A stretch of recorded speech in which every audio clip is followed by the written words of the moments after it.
শৰ্মাক ক্ষমতাচ্যুত কৰিব আপোনালোকে চাই থাকক সেইকাৰণে আজি আমি আপোনালোকক কৈছো এডভান্টেজ আছামৰ এইটো ৰূপ প্ৰধানমন্ত্ৰী ডাঙৰীয়া এইটো এডভান্টেজ আছাম আইন শৃংখলা পৰিস্থিতি শোচনীয়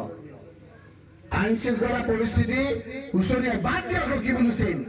এই যে পোচাক পিন্ধা পুলিচ বিলাকক যে আপোনালোকে বাহালে মিয়াৰ দ্বাৰা মিয়া কোৱা তোমাৰ শব্দৰে এই মিয়াৰ ভূতটো নালাগে বুলি কৈছিলে এতিয়া কিয় লগা হ'ল এইকাৰণে লগা হ'ল সুপ্ৰিম কোৰ্টত 1951 চনটো ভিত্তি বছৰ হ'ব বুলি ভাবিছিল তেওঁ কিন্তু জমিয়ত উলামায়ে হিন্দ নামছো এই ৰকিবুল হুছেইন এই নুৰুল হুদা সকলোৰে প্ৰচেষ্টাত তেনেকে নাপালে 51 জেগাত 71 লৈ আনিলো আমি 51 হলে ভোট নাথাকে আপোনালোকৰ হিমন্ত বিশ্বই ভাবিছিল যে 51 চন হ'ব ভোট নালাগে সেইকাৰণে মিয়াৰ ভোট নালাগে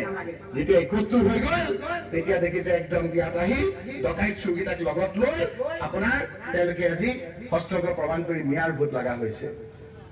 মিয়াৰ মাৰ পোৱা নাইতো ৰাজনৈতিক মাৰ বাকচত চাবা এইবাৰ